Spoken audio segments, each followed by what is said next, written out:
Bonsoir à tous et bienvenue dans cette nouvelle édition du journal durant laquelle nous serons en compagnie de Pierre Bellucci, rédacteur en chef du JTM. Bonsoir Pierre.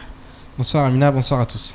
Alors l'attentat du 14 juillet à Nice est encore dans tous les esprits et aujourd'hui on voit pointer quelques notions de division, notamment avec ces amalgames qui commencent à arriver. Les gens en parlent, on en a vu ce matin lors de notre matinale. Le sénateur Tani a évoqué également cette question, on en parle tout à l'heure Pierre avec vous. Mais d'abord voici les titres de ce lundi et de ce mardi 19 juillet.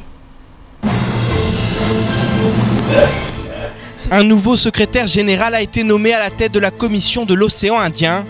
Une commission qui vise à contribuer au développement de l'espace indien océanique et dont Mayotte ne fait pas partie. Mais alors, doit-elle intégrer ou non cette commission, financée en grande partie par la France? Le point dans votre journal. À Mayotte, les exploitants agricoles souffrent quotidiennement du vol partiel voire intégral de leurs récoltes. Ce matin à Tsararano, 2 voleurs ont ainsi été arrêtés par la population alors qu'ils avaient dérobé plusieurs dizaines de kilos de bananes et 2 sacs de piments.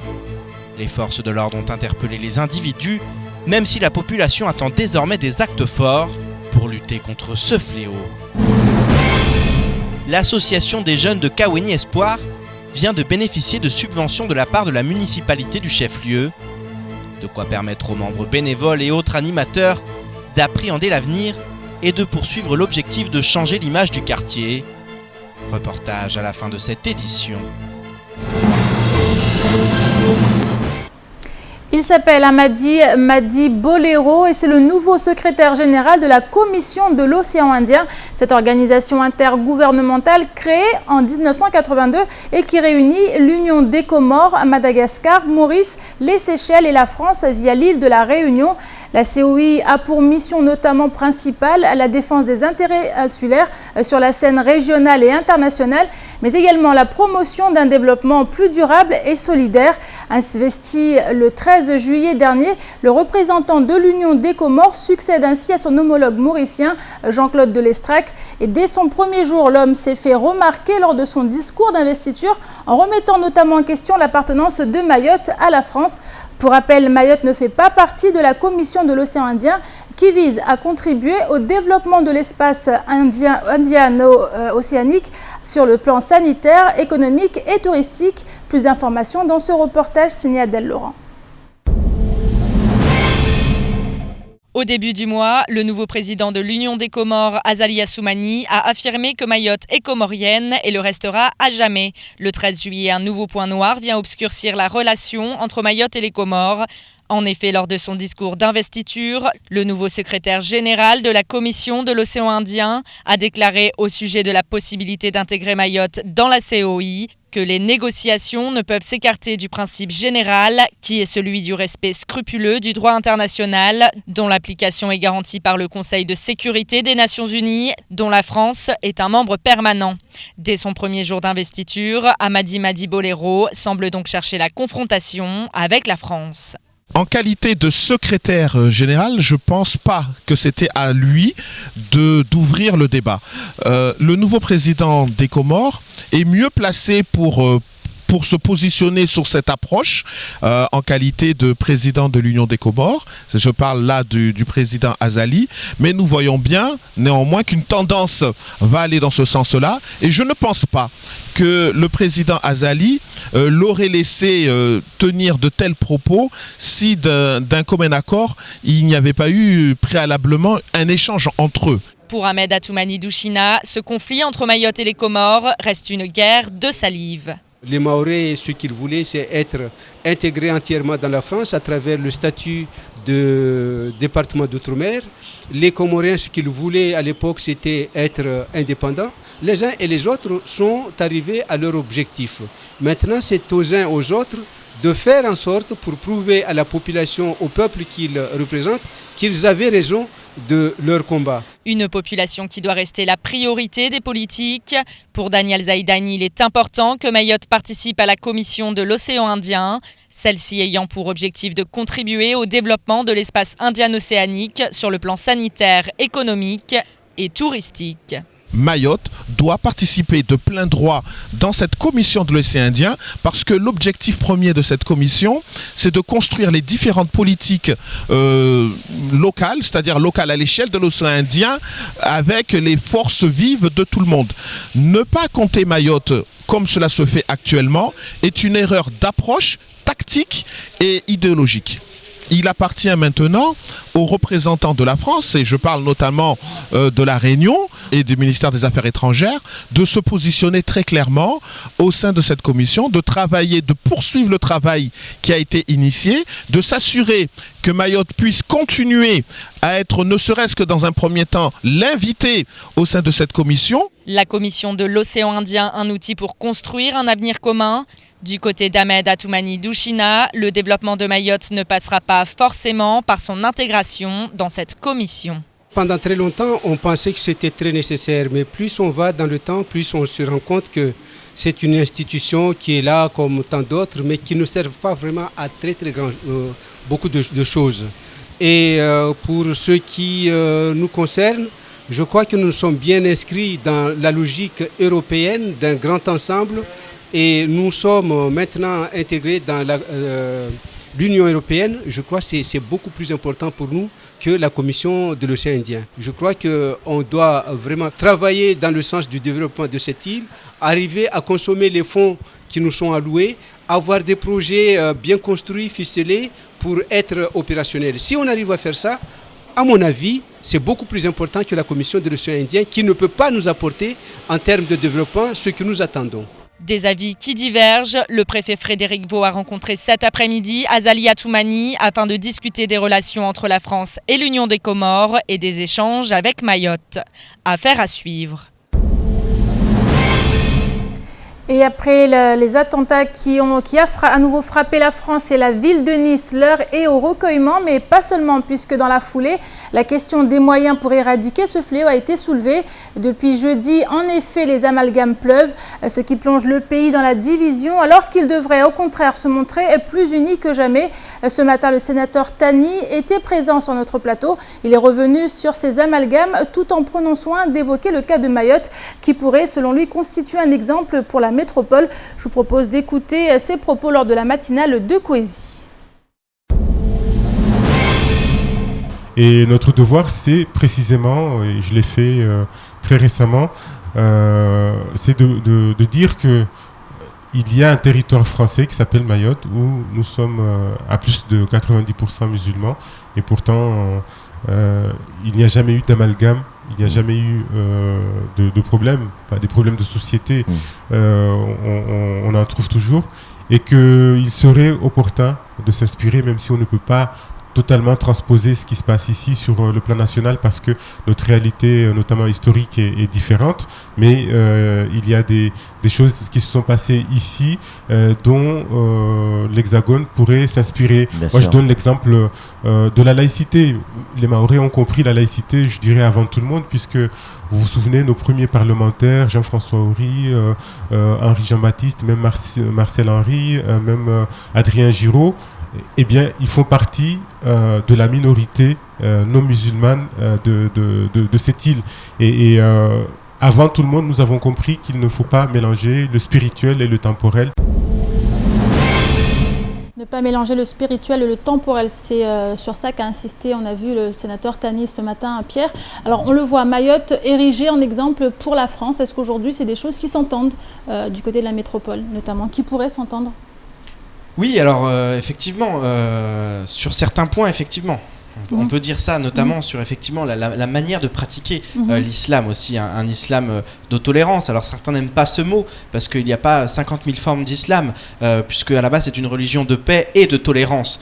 Ceux qui posent problème, c'est ceux qui justement ne respectent pas cette tolérance. Et finalement, ils sont minoritaires. C'est ça qui est terrible. Et c'est ça qui est terrible, parce que ça amène à des amalgames, alors que les personnes les plus touchées par le terrorisme, et on le répète sans cesse, ce sont les musulmans. Ce sont eux, dans les pays musulmans, le plus de morts, ce sont les musulmans. On en parle très peu.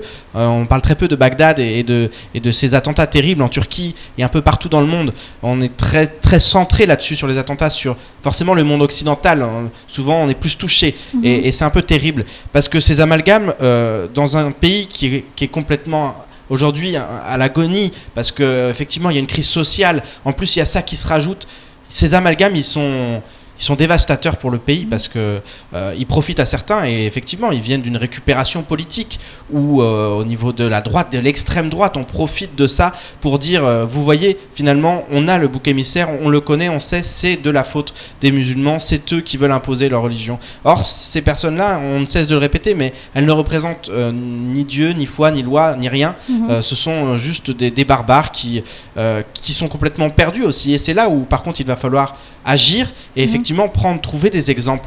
À Mayotte, on a effectivement des exemples d'un apprentissage du bien et du mal que l'on n'a plus forcément en métropole. Alors ici, ça passe par la madrasa, ça passe par certaines choses. Alors imposer ça, c'est absolument impossible et c'est inconcevable avec la laïcité. Mais je pense qu'il faut essayer de trouver des moyens que certains jeunes ne s'égarent pas. Et effectivement aussi, il faut travailler au niveau des mosquées en métropole. Et là, l'État doit mettre les moyens pour travailler. Alors ça a été fait, mais pas suffisamment. On sait qu'il y a énormément de mosquées radicales avec un discours qui est tenu, qui est vraiment terrible et qui justement permet à des individus un peu égarés de plonger à corps perdu dans le djihadisme et donc là il faut mettre les moyens et force est de constater que ça n'a pas été fait et quand on voit le climat social, quand on voit toutes ces personnes qui en métropole et un peu partout sur le territoire français sont déjà en marge, ce sont des proies faciles et les djihadistes savent exactement comment les attraper. Et justement, ces amalgames divisent la nation et du coup, à un moment où on s'attendait justement à ce que tout le monde soit uni, ça profite également au mouvement, ces mouvements radicaux. Effectivement, ça profite au terrorisme, ces amalgames et cette division. Maintenant, on le voit, il y a plusieurs sortes de divisions aujourd'hui. Il y a beaucoup de colère aussi, vis-à-vis de l'État. On l'a vu, le chef du gouvernement, Manuel Valls, a été hué à Nice. Le gouvernement est très décrié parce qu'effectivement, en 18 mois, il y a eu plus de 250 morts sur le sol français à cause du terrorisme. Maintenant, les hommes politiques qui étaient là avant profitent de ça, mais le terrorisme n'est pas venu avec François Hollande, il existait avant, bien avant, et ce sont toutes les politiques qui se sont enchaînées, et aussi notre politique extérieure, et ça il y a beaucoup de gens aujourd'hui qui sont là à expliquer, il faut arrêter cette politique extérieure, elle est vraiment dévastatrice, arrêter d'armer, 25 milliards d'armes ont été vendus au pays, et certains bénéficient effectivement à ce terrorisme, donc à un moment donné il va falloir se poser, les citoyens en ont marre, ils en ont marre d'être les victimes, parce que ce sont toujours les victimes, donc je pense qu'il va falloir vraiment qu'il y ait une réforme à ce niveau-là, mais aussi à tous les niveaux, parce qu'aujourd'hui la société est malade, et si ça continue, on le voit, ce genre d'actes vont continuer, la société va continuer à se diviser, et où est-ce que nous allons aujourd'hui? C'est ce que tout le monde se demande. Merci beaucoup Pierre pour cette intervention. On reste à Mayotte, où les particuliers et autres professionnels sont de plus en plus nombreux à vivre dans la crainte d'être cambriolés. Mais que dire des agriculteurs? Tous ont en effet déjà subi la perte d'une récolte suite aux vols commis régulièrement dans leurs champs. Ce matin à Tsararano, 2 hommes ont été surpris dans une exploitation alors qu'ils venaient de piller un champ voisin. Stoppés par les villageois, ils ont été remis aux forces de l'ordre avant d'être reconduits à la frontière. Les précisions avec Abbas Alidi, Pierre Bellucci et Leslie Vimnet. Las de se faire dépouiller, un propriétaire vivant à Tsararano a décidé d'agir ce matin. En effet, depuis plusieurs jours, pour ne pas dire plusieurs semaines, l'homme suspecte des malfrats de subtiliser ses biens. Ça fait un moment on me pique les moteurs, plein de choses. Il y a une semaine, on m'a piqué un pare-brise et des supports moteurs. Ici, c'est mon dépôt. Donc, chaque fois que j'arrive, je trouve qu'il y a quelque chose qui s'est passé. Donc ce matin, j'ai dit, il faut que ça finisse. Ce matin, l'homme a souhaité agir afin de mettre un point final aux agissements des malfrats. Et lorsqu'il est arrivé sur place, ses doutes se sont rapidement confirmés.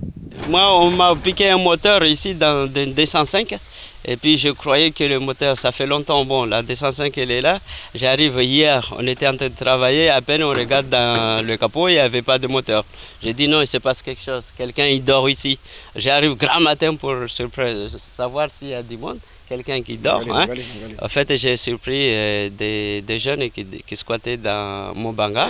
Et puis voilà, j'ouvre la porte, je vois, enfin on a tapé la porte.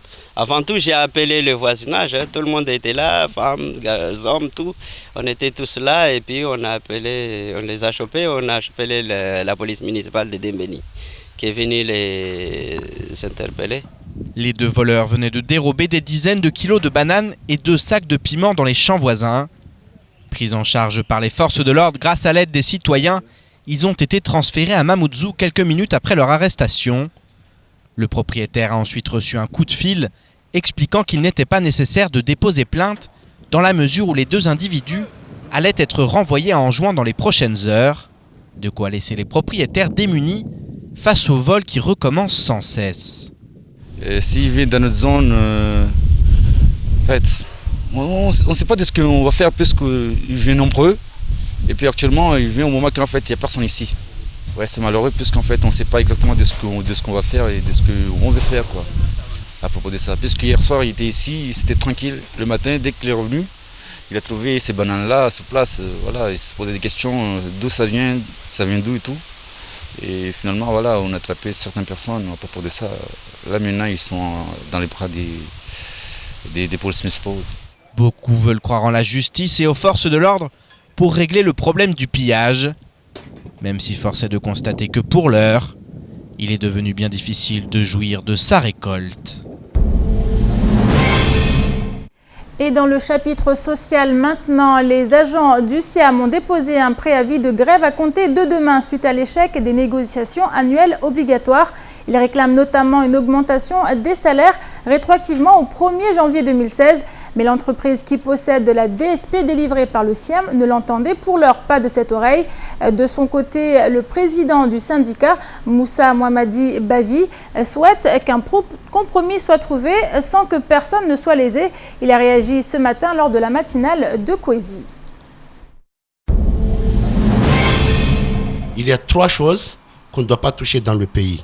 L'alimentation, l'électricité, l'eau et maintenant on peut rajouter la presse. Parce que quand on se lève le matin, on n'a pas ces 4 choses, c'est toujours une difficulté. Ce qui fait que moi, je demanderai aux 2 parties de prendre leurs responsabilités. Aujourd'hui, les grévistes demandent une augmentation de 4% de leur salaire. Maintenant, je demanderai aussi à l'entreprise, lors de leurs négociations, qu'il n'y ait pas un impact sur l'augmentation du prix de l'eau. Vu la cherté de la vie à Mayotte, je ne peux pas en aucun moment accepter ne serait-ce qu'1 centime sur le prix de l'eau. Là-dessus, il n'y aura pas de négociation. Alors Pierre, on revient sur cette réunion qui s'est tenue cet après-midi justement concernant cette affaire. Oui, effectivement, une réunion s'est tenue dans l'après-midi. Malheureusement, il n'y a pas pu y avoir d'entente entre les différentes parties et la grève devrait se tenir dès demain matin, débuter demain matin en tout cas, avec justement le président que j'ai pu avoir au téléphone il y a quelques minutes expliquait que le problème, il reste ces 4%. Mais comme le disait aussi Moussa Mohamadi Bavi, il expliquait qu'il ne pouvait pas y avoir non plus de hausse du prix de l'eau. Donc effectivement, il va falloir trouver un consensus où tout le monde va s'y retrouver, où personne ne risque d'être lésé. Donc on va voir ce qu'il en est dans les prochaines semaines, dans les prochains jours, puisque dès demain, il pourrait y avoir un mouvement, il y aura sûrement d'autres négociations. Et le président aussi affirmé qu'il n'y aurait pas de coupure d'eau. Est-ce qu'il y aura des conséquences pour la population En tout cas, demain matin, non. Il y aura uniquement effectivement une manifestation devant le siège, mais pas de coupure d'eau, pas d'action forte pour le moment, ce qui est compréhensible. Il va y avoir un dialogue qui, espérons-le, va s'installer et on va arriver à un consensus. En tout cas, on va suivre de très près pour voir ce qu'il en est exactement. Affaire à suivre donc Pierre, merci beaucoup. Et voyons maintenant ce qu'il en est du reste de l'actualité de ce mardi 19 juillet. Je vous propose ce petit tour d'horizon dans l'actualité en bref. Début juillet, 3 détenus du centre pénitentiaire de Majicavo s'évadaient en pleine journée. Activement recherchés depuis, les 3 fuyards courent toujours, ce qui n'est plus le cas de Ben Youssouf Cheikh. Le 13 juin dernier, 2 individus armés d'un fusil avaient ainsi fait irruption dans un établissement touristique pour procéder au vol de la caisse et des clients présents, dont le commissaire de police Philippe Misignac, que les 2 hommes n'avaient pas hésité à mettre en joue. Depuis leur fuite, les recherches étaient restées vaines, mais elles ont enfin porté leurs fruits samedi dernier à Vaïbé. En effet, Ben Youssouf Cheikh a pu être identifié par le commissaire Misignac en personne. Le garçon âgé d'une vingtaine d'années est également suspecté d'être l'un des coupeurs de route tristement connus pour leurs méfaits à Vaïbé, Passamenti ou bien encore Tsararano. Placé en garde à vue, il a été déféré devant le parquet hier avant d'être placé en détention au centre pénitentiaire de Majicavo. Après plus de 2 mois de grève, les agents du service technique de la mairie de Koungou ont fini par accepter leur transfert vers le syndicat de ramassage des ordures. Rendu obligatoire après l'entrée en vigueur de la loi NOTRe en août 2015, la mission de ramassage appartient désormais aux intercommunalités. Tous les agents ont aujourd'hui intégré le CIDEVAM et seul reste à régler les mois de salaire impayés pour cause de grève. En attendant, le syndicat a installé mardi 12 juillet son comité d'hygiène, de sécurité et des conditions de travail au bénéfice de ses salariés. Nos agents sont exposés en permanence à des sérieux risques professionnels. Le comité va donc contribuer à réduire ces risques et à améliorer la prévention de la santé et la sécurité de nos agents, techniques et administratifs, ainsi que leurs conditions de travail, précise le maire de Koungou et président du CIDEVAM, Bamkolo Hassani Sindou. Le syndicat va donc désormais pouvoir se concentrer sur sa mission première, permettre à Mayotte de retrouver sa propreté d'antan. Et le mois de juin 2016 aura été synonyme d'inflation. En effet, l'indice des prix à la consommation des ménages augmente de 0,2% durant cette période. Cette hausse s'explique par l'augmentation des prix de l'énergie et dans une moindre mesure par la hausse des prix de l'alimentaire et des services. Les prix de l'énergie augmentent significativement de 1,4% en raison d'une hausse conjuguée des prix de l'essence, du gasoil et du pétrole lampant. Cependant, sur un an, les prix de l'énergie reculent de 4,8%. Les prix des produits alimentaires augmentent de 0,4%, portés essentiellement par la hausse des prix des viandes, des volailles et des poissons. De manière plus générale, sur les 12 derniers mois, les prix restent stables à Mayotte, alors qu'ils sont en hausse de 0,2% dans le reste du pays. Pierre, revenons maintenant sur les agents de la commune de Koungou. On a vu ces agents qui étaient en grève pendant plusieurs semaines. Et aujourd'hui, qu'en est-il? On a vu, ils vont intégrer le CIDEVAM. Alors, un préaccord a été trouvé, effectivement. Donc, on a suivi ce mouvement qui a duré plus de 2 mois. Il a commencé le 10 mai. Donc, vous voyez, nous sommes mi-juillet, presque même fin juillet, nous approchons de la fin juillet. Donc, c'était un conflit qui était un peu étrange quelque part, puisque finalement, le transfert, il était obligatoire. La loi le rendait obligatoire avec la mise en place des intercommunalités. Donc, nous savions que ces agents techniques devraient se plier à ça, puisque de toute façon, leur mission n'existait plus au sein de la mairie. Donc, ils allaient être transférés, quoi qu'il en soit, au sein du CIDEVAM 976. Maintenant, il y avait un problème, c'était l'assurance, la garantie des salaires, effectivement, de l'ancienneté et voilà, de tous les acquis sociaux de ces agents. Alors là-dessus, effectivement, il y a eu...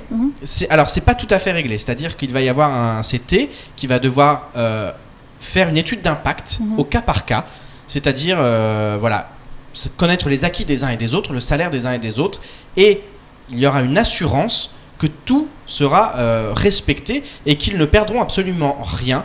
Donc, c'est-à-dire qu'ils seront vraiment à égalité avec avant, puisque ce transfert, ils ont été embauchés par la mairie. Aujourd'hui, ils sont transférés et ils refusent d'avoir des conditions de travail qui sont différentes, d'avoir des salaires différents. Donc, ils veulent exactement la même chose.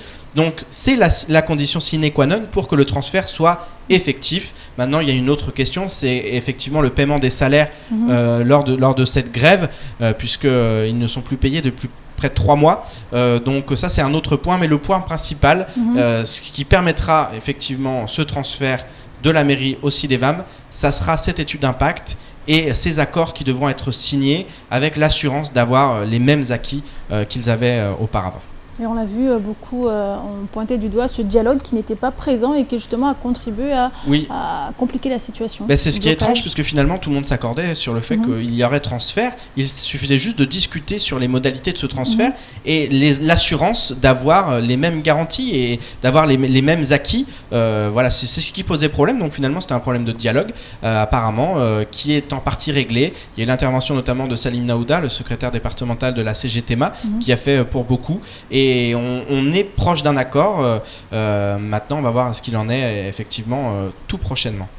Merci beaucoup Pierre et on continue. Et pour terminer justement, s'il est bien une association que nous suivons depuis ses débuts, il s'agit de l'association des jeunes de Kaweni Espoir, la JKE. Il faut dire que le quartier jouit d'une image particulièrement négative qui nuit bien souvent à l'ensemble de la jeunesse. L'association est née de ce constat car si la délinquance existe bel et bien à Kaweni, elle ne concerne qu'une minorité trop visible, d'où la lutte de tous les instants menée par les membres de l'association qui vient tout juste de recevoir une subvention. Un sujet signé Abbas Alidi, Pierre Bellucci et Sasuki Ali Hamada.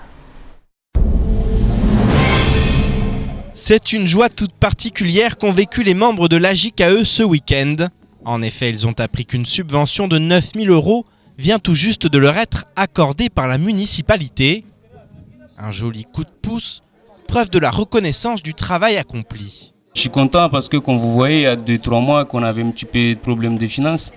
À Dieu merci qu'aujourd'hui on a eu ce qu'on attendait, les subventions, donc les enfants ils sont heureux. C'est pour ça qu'on vous félicite aussi, de vous dire aussi merci beaucoup d'être là. Du coup on est fiers, comme vous voyez, on a fait des réunions hier, c'était la dernière réunion de bureau, et puis on a pris les décisions, qu'est-ce qu'on a mis en place.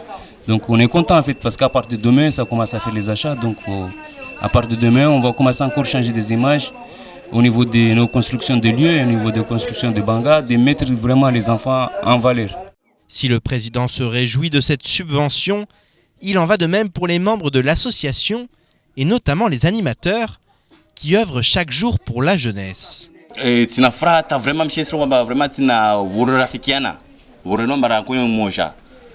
Rafikira moja sedungana va moja simbiana kan na fikira jema silto va mbur asbara tabuni para tabuni reshir bramashi le président tolia rambiamba OK rekubali président kasir dar harba mafikira kasir mba wanatsa be toujours rasi wasi bien tal lovani vraiment fra lovani skuru na fra soif lo de frandi bobo ya tomba sta kasta karsa tongo za betizi frandi bobo soif mba lo wasir jivua mba serikali wakubali mba wasona damna jaw quoi.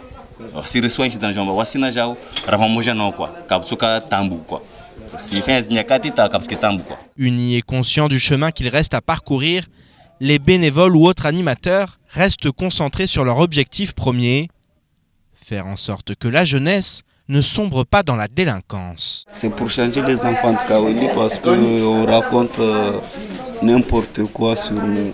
Dès qu'une personne fait quelque chose, c'est tout le monde qui reçoit. Et c'est pas normal. Voilà, c'est pour ça que je suis allé faire les formations BAFA pour qu'on les apprenne à se comporter du bon côté. Voilà.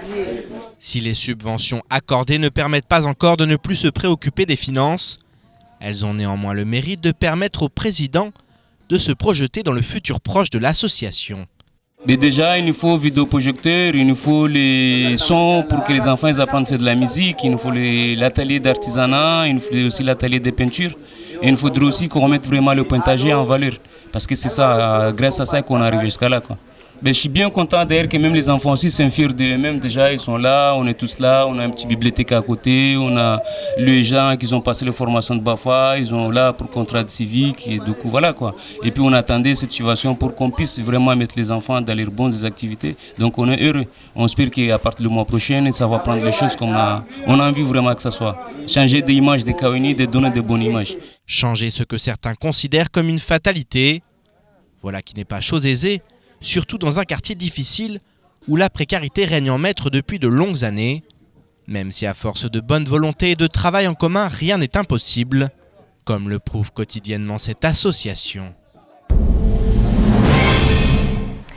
Et c'est la fin de cette édition. Merci pour votre fidélité. Une édition rediffusée sur OM5, également disponible en replay sur notre site l'infocoesie.fr, sur YouTube et sur notre page Facebook.